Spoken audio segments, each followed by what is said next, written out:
Hi, this is Phil Potempa, and welcome to another edition of Notoriety. Each week, we bring you everything you want to make sure you're marking on the calendar, what's not to be missed.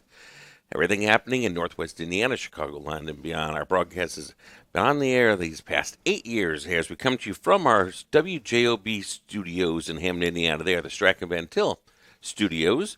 And, of course, some of you are tuned in through our traditional radio dial for the live broadcast. Others maybe have found us in some other form or fashion through streaming or through social media.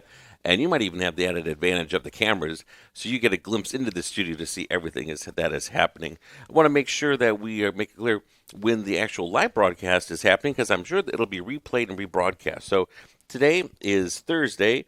It is the 24th. So Thursday, the 24th of April 2025. If you're hearing this a little bit later, we want to make sure you know exactly of all the events that are happening, that you don't miss anything so it can be marked down appropriately. Of course, we couldn't be here without our generous underwriters, the folks at People's Bank, Indiana Arts Commission, and also the Legacy Foundation. We thank them for making our broadcast possible, which is the broadcast equivalent of all the columns you'll read in my flagship newspaper, the Post-Tribune, or the Chicago Tribune umbrella. So you can see everything there, sometimes captured in some of the suburban newspapers, and at chicagotribune.com for all those columns and stories. Most of all, we're just glad you're here to be a part of our table conversation. What a conversation it's going to be. We have with us right here on the couch front and center, we have Carrie Bedwell, educator for more than 30 years. She is a longtime educator, but she wears another hat that is so important. And this is a directive I'm saying to everybody on the air that she will also shout out and command. Listen to your mother. You know it so well as the stage enterprise that shares those stories. They are the monologues and the moments of our lives captured on stage. It'll be this coming Sunday, so it's not to be missed. April the 27th, this Sunday, at the Art Theater in Hobart. We're going to talk more about it, and I'm going to let Carrie also introduce our other couch guest. Sure. So we have today with us, to my right, Mary Lu Cowley and Miss Alexandra Shloss. Very good. And I know I've written about this in my previous column, but I'm just going to have to think back a little bit. Listen to Your Mother really has been around for the better part of 2 decades. It was created as a vehicle that has really become a franchise that is done in communities all around. All over. Is this correct? Yeah. So this is the 15th year, actually. And so Ann Emig of Madison, Wisconsin, started the show in her hometown. And some of her blogger friends were like, hey, come to our communities and do this as well. And she's like, well, you can do it. And so it was several years ago, it was being produced in like 56 different cities across the U.S. And I think this year there's around 10. Mm-hmm. But she kind of wrapped that up. And now we use a licensing company out of New York. So like you would do a play, even though it's not a play, but it is licensed, though. It is now, licensed, yeah. So it's been interesting. licensed since I've been the producer since 2018. Probably in those earlier days, it was more grassroots, right? It was, I'm yes. guessing. Yes, and you were part of the cast, so you in were 2014, cast, yes. and then you became the director, the producer of it in what year? 2018. Gosh, that time goes so fast. It does, and it's been great. Like every show, I was just telling them as we were sitting here earlier that I don't know how I'm so lucky that every year I'm still brought all these great stories that people, feel safe in sharing, and then will, undoubtedly get on stage and share those with a larger audience. You have to pinch yourself when, again, you're hearing these stories and you think, mm-hmm. gosh, for this many years,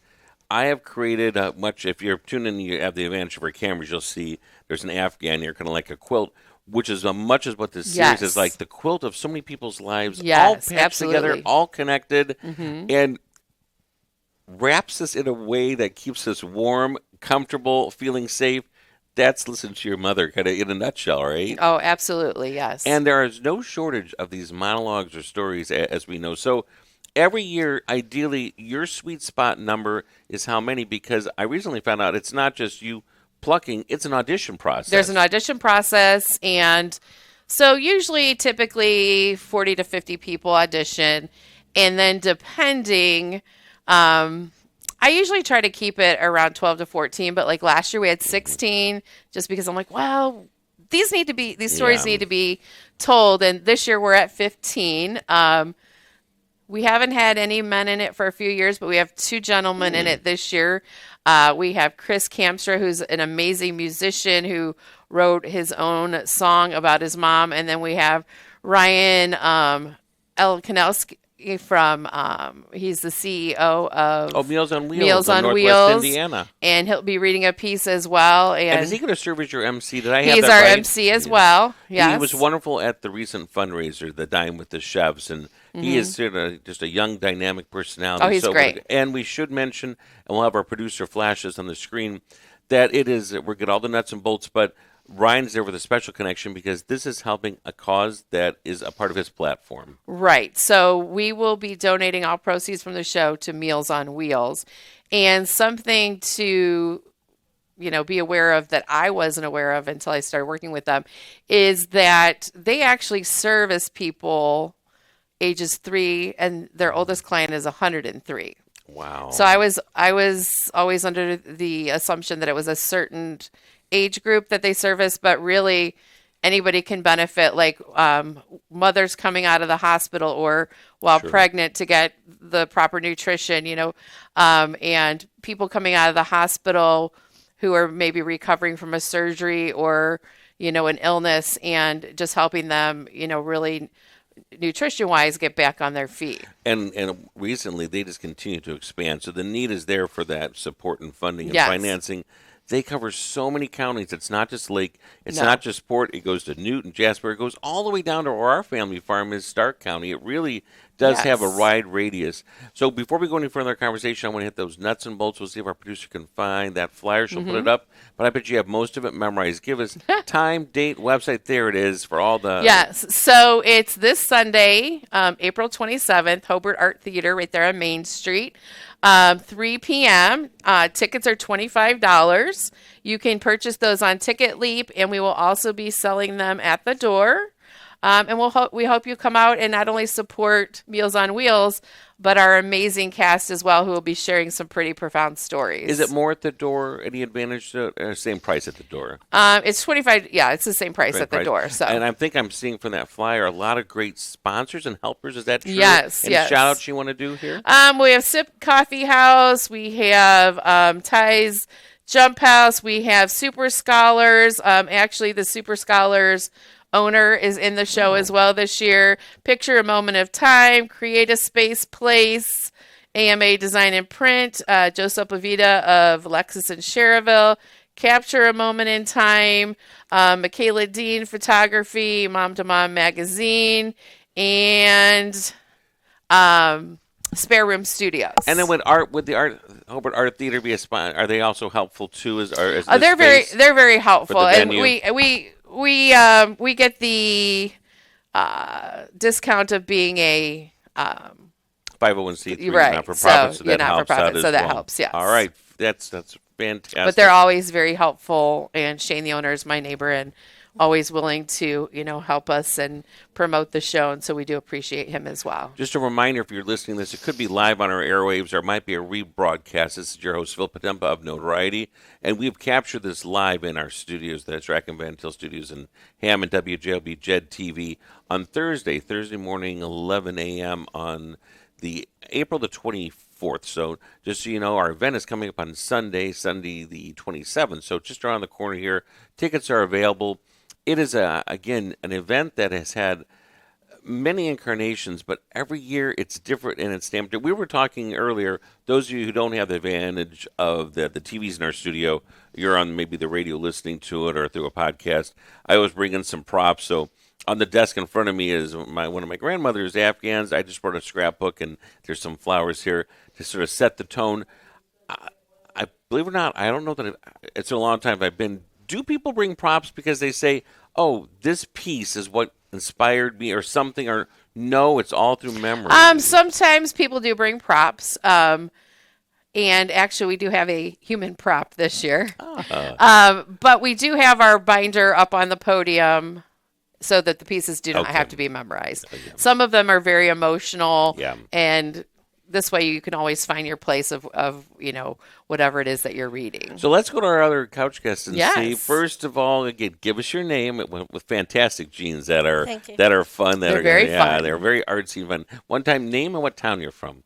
Mary Lu Cowley, and I'm from Whiting, Indiana, all my life. All your life. Did you know exactly which story, memory, monologue you wanted to craft into your moment? Or there was 2 or 3 and you were bouncing off friends and family members? Or no, you knew because this is ingrained in your brain? So this is, I believe, my 7th year doing it. And Okay. I originally started the first year after my mother had passed. And I actually did it at the Velpo Theater first, okay? And that year I knew I wanted to write about Mom. But then every year after, and it's so weird how it's not really difficult to come. People, oh, how do you come up? It's like, no, that's the easy part. Yeah. It is sometimes selecting and saying, this year I pretty much knew what I wanted to do going in, and then it wrote itself. So I'm doing it about my 8-year-old granddaughter, who is our influencer already at 8 years old. You're making And- it sound so easy. It just wrote itself. I know as a writer, you choose words carefully, and even the story, it could be something that resonates with you, but you want it to resonate with them out there as well. So there is kind of a secret sauce formula. I go back, Uh-huh. okay, I add, and I'm like, I'll be sitting somewhere, and oh wait, we need to include this. So I have Yeah. little scraps of paper. So, Okay. And then the final, and then I run it past Carrie, and then well this or that, or make sure you have So we do get a lot of input from those in our group. And with 14 or 15 presenters, they need to be kept within a window of what length? Around 5 minutes. Around 5 minutes, so you give a little bit of a cushion either way. All right, I want to hear more from our next couch guest, your name and your town, and then tell us about, was it tough to whittle down what you were going to talk about? I'm Alexandra Shloss. I live in Highland, Indiana, although I spent most of my life in Hammond and Griffith, but I am a region rat for sure. This is my 2nd year doing it. I had a totally different plan this year of what I was going to write about. Last year, I wrote about being an aunt, kind of how being an aunt kind of took the place of that dream of being a mother. And what was really rewarding is I felt like I was kind of one of the only people who felt that way. After the show, so many people came up to me and were like, I've felt that way for so long. Thank you for putting that into words. And I'm not saying that to brag. I'm just saying, I think we all have these stories. No, they do come up to you and tell you the impact and how they can relate. So that's probably one of the most fantastic parts of being a part of the show. You know you've hit a home run when you get that feedback. And it's a service to people in a way too, because not everybody is going to write something. Not everybody is going to speak, but we all have these thoughts and we want to feel like we're not alone. And I felt like that with all the pieces, like these different views of motherhood. This year I had another plan of what I was going to write about, and I was watching a movie and the dog died in it, and I was like, I would never have watched this movie if I knew the dog died. And I thought, I wish everything had like a content warning to tell you if a pet was going to die, because I have lots of cats and dogs. I've fostered a lot of cats and dogs. And so what I wrote about ended up being a pet parent, basically, which a lot of people kind of laugh at and make a joke about. But for me is just as serious as raising children. And again, maybe this will resonate with some people. But I know for me, it was a story I was like, oh, this is the story I want to tell this year if I'm chosen. Because it is just, again, motherhood is so much, it encapsulates so much. It does. It absolutely does. This just brings me to, well, first of all, let's do another reminder, everybody who's tuned in, be the radio waves, or if you just found us maybe midway through in social media and you're catching the broadcast. We were talking about Listen to Your Mother. It's the 2025 edition. This is at the Art Theater right there, downtown Hobart. It's plenty. I've never had trouble with parking around there. There's always a way to find a spot. We're going to have good weather on this Sunday, April the 27th, 3 p.m., and tickets only $25. Helps a great cause, Meals on Wheels of Northwest Indiana. And you can get them how, Carrie, again? You can either go on Ticket Leap and look for Listen to Your Mother, or just come and purchase at the door. Okay. Here's the part when you know now you are not on Regional Rush Hour with Sunny Santana and Tony Panic. This is where I take off the gloves and I'm going to pelt you with a couple tough Joan Rivers, Larry King kind of can't questions. They're not really that tough. Uh-huh. All right. So first of all, a reminder, I'm curious, to your knowledge, though, How many different venues has it been in since you've been involved, or even before you were involved? You heard it used to be held at County Line Orchard or someplace else. No, actually, it was at the Memorial Opera House. Which is what I think you were Valpo. visiting. Yes, in Valpo. So from when it came to Northwest Indiana by Stephanie Wilson originally brought it to NWI and held it there. And then she moved to Oregon. What's kind of cool is her mom still comes to the show. So her mom will be there this Sunday. So we're excited for that. That's great. And then when she moved to Oregon, Loveland Palm took over and held it at Memorial Opera House as well. And she had cast me in the show in 2014. And then Anne was kind of like shutting down that whole grassroots sort of version of it. And then it wasn't here for a couple of years. And so when the licensing became available, Ann Embig was letting me know about that. And that was you then resurrected it then. So I resurrected it and wanted to bring it to Hobart because that's my hometown. I'm all about community and my brickies. And I wanted all of those people that follow the show to come and see like the renaissance we had downtown Hobart, which continues and it's becoming even more amazing. But come to Hobart, see what we have to offer. The recent videos that are out say Hobart has it. We do have it, and there's so many amazing restaurants, and more. There's things for people to do with their children, and it's just been a phenomenal. And how many seats is the space? I think I should know this. Is it 800? What does it hold? I think it's around 300 now, around 300? maybe Okay. 400. They've changed it because they have different live bands and venues Yeah, there. so as he well. took, when Shane purchased, he took out many of the front row seats, but that's where we have our, the cabaret scene, little tables and things. right, so that's where we have our VIP section. Okay. And that completely sold out like immediately, which is kind of nice. But then we still have, quite a few theater seats. We're talking about the available. 2025 installment of Listen to Your Mother. Carrie Bedwell is here, and she's giving the scoop along with our cast members. And I want to make sure I put it very clearly out here. Those of you that certainly have read about it or heard about it over the last decade or more, this is not just a Kleenex convention. There is humor. There is going to be some moments that's going to tug at the heart. It's going to resonate.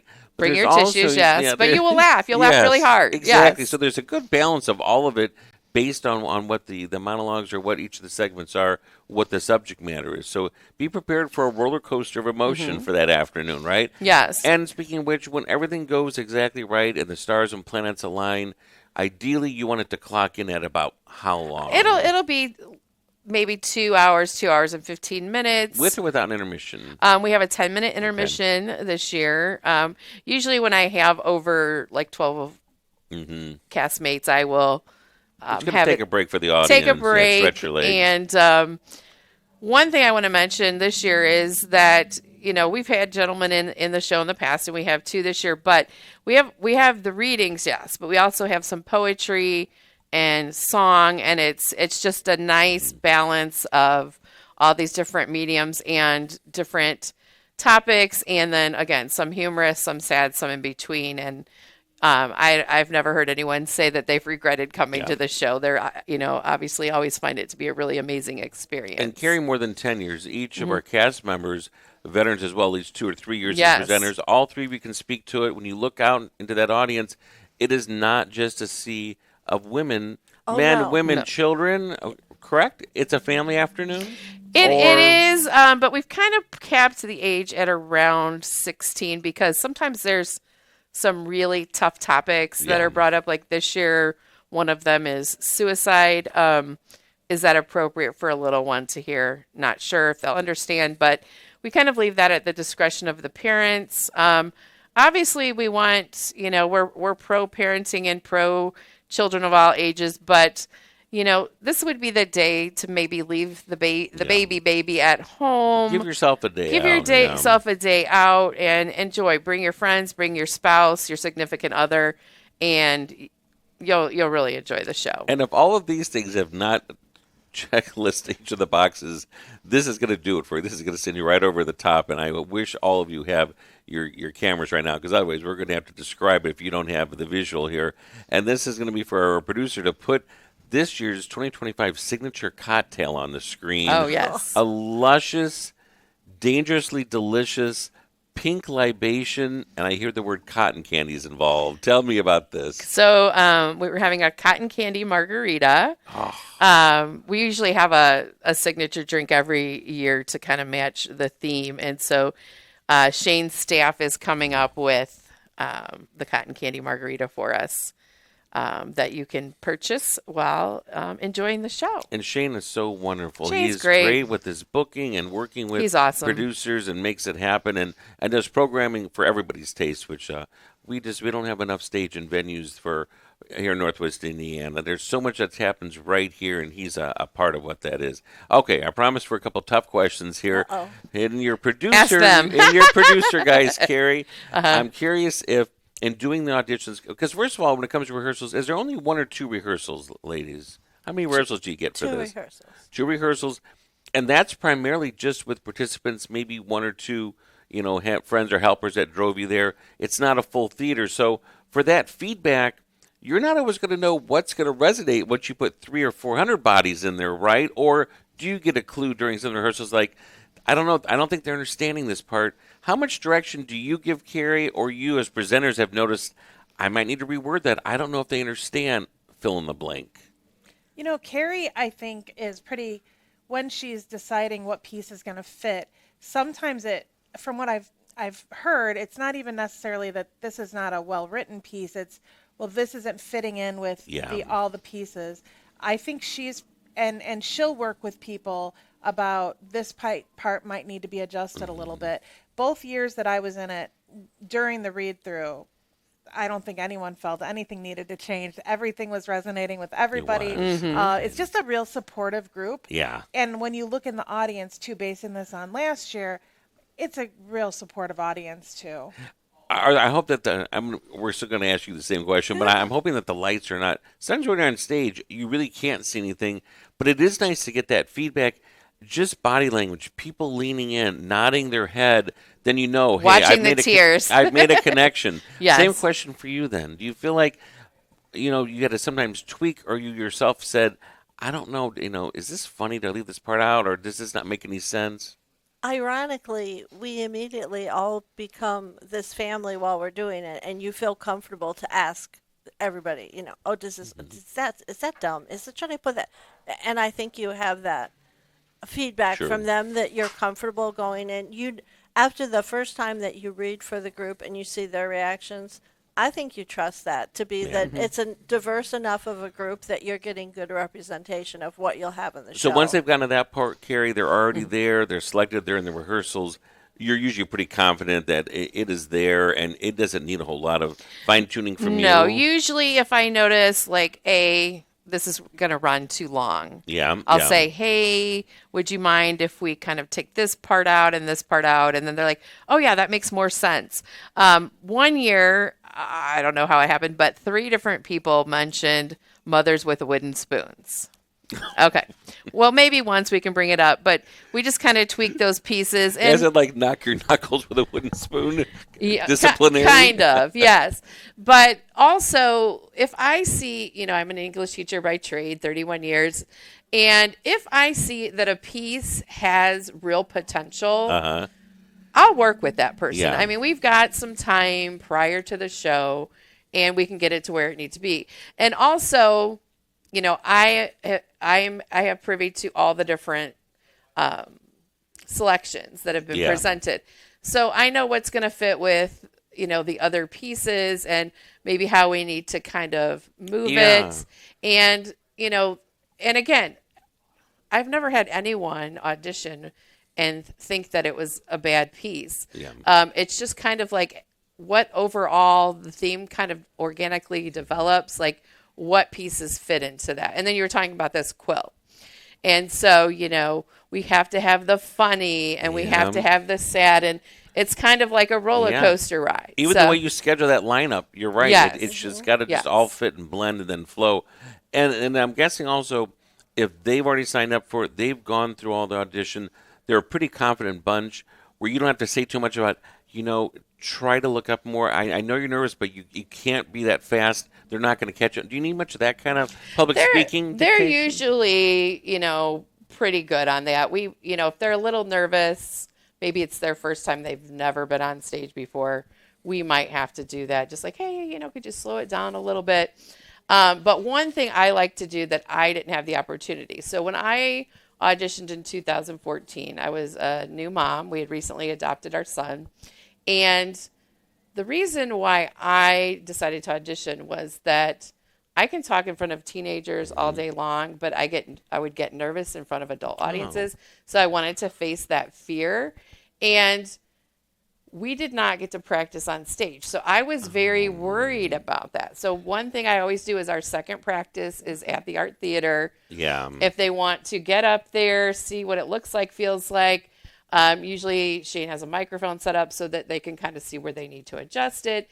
And it kind of takes away some of that anxiety. That changes the whole dynamic. And makes it sort of a more enjoyable experience. Absolutely.